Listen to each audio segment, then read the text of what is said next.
In a related development, the Kebbi State government has confirmed the loss of over 30 lives in the recent banditry attacks on the Zuru communities. Chairman of Zuru and Danko Wasagu local government areas, Mohammed Jagere and Hussein Bena, reported that 16 people were killed in Tadurga, while 14 others lost their lives in Kyebu and Yar-Kuka in the Waje District. While speaking during a visit by Deputy Governor Umar Tafida to Tadurga on Friday, Jagere and Bena also said several others were injured. The attackers also made away with livestock and other valuables. Tafida conveyed the government's sympathy during the visit. To further discuss these security challenges, we're joined by former Director, the Department of State Services, Dennis Amachree. Thank you so much, Mr. Amachree, for joining us on the news. Good evening. Now, 30 were killed in Kebbi, 20 were killed in Borno State, 200 were killed in Benue, 4 in Anambra, 7 in Enugu. All of these within the last 14 days. What's actually going on? I think, thank you for having me. It's really sad at this time that we're having a serious resurgence of terrorist activities across the country, especially in the northern areas. You know, and of course, 2 days ago, the president himself went down to Benue State to sympathize with the people that were affected. And now we have another bombing yesterday, and this time female suicide bomber. Remember that we've not had this bombing, this kind of bombing, especially in Konduga, for more than about a year now.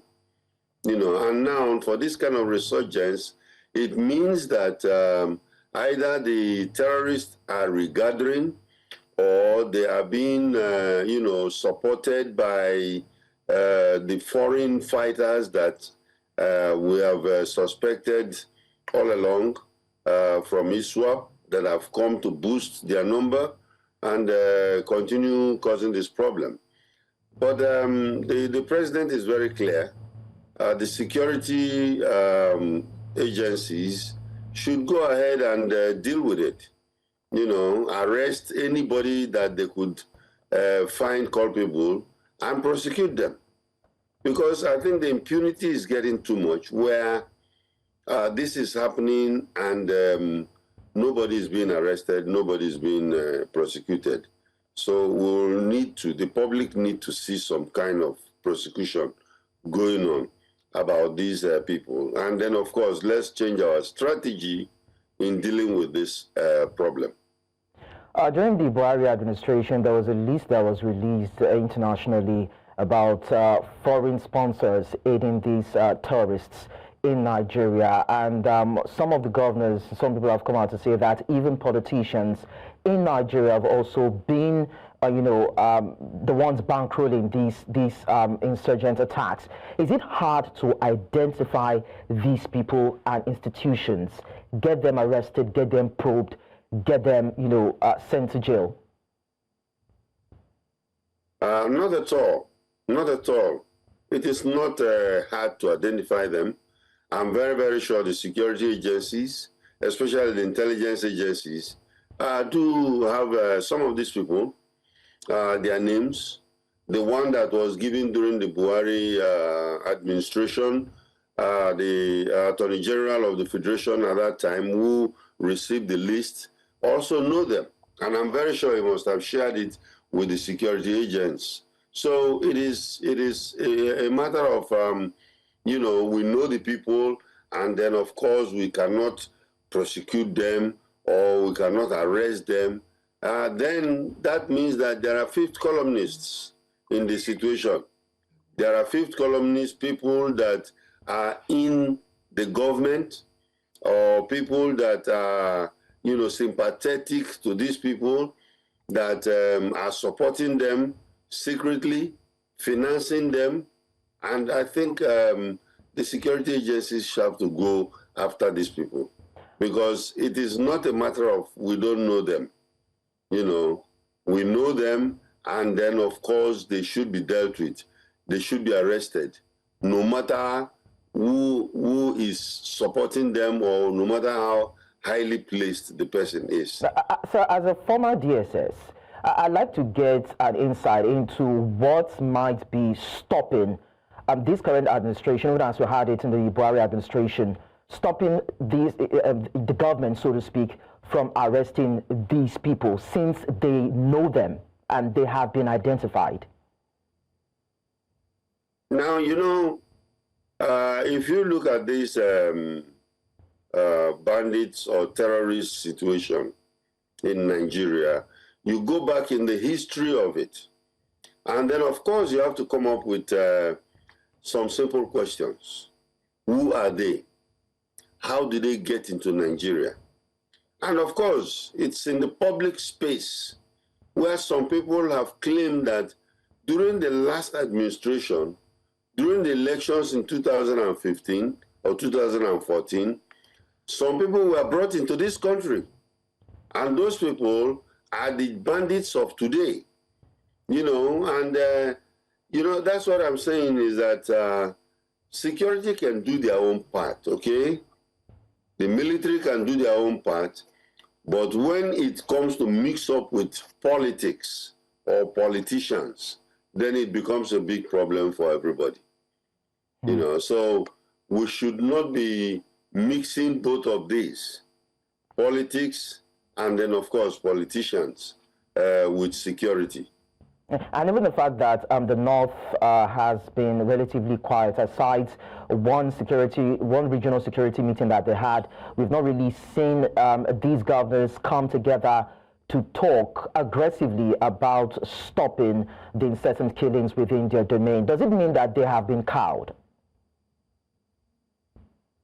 Repeat that again. I didn't get you properly. So I said, as looking at this situation from the point of the governors in this region where we've seen attacks within their domain and they've not been aggressively talking and pushing for efforts to deal with these killings in their territory, does it mean that they have been subjugated or cowed? Oh, you're talking about the governors? Yes, in the region. Yeah, well, the thing is that I think that's another area that we have to look at very well. The governors. This whole problem about terrorism and banditry and everything is supposed to be handled by governors. But the governors will come out and tell you that they are the chief security officer of the state, but they don't have the power because they don't have their own troops to command. But that is not true. They have all these military people under them. People are not taking responsibility. They are always referring it to the federal government.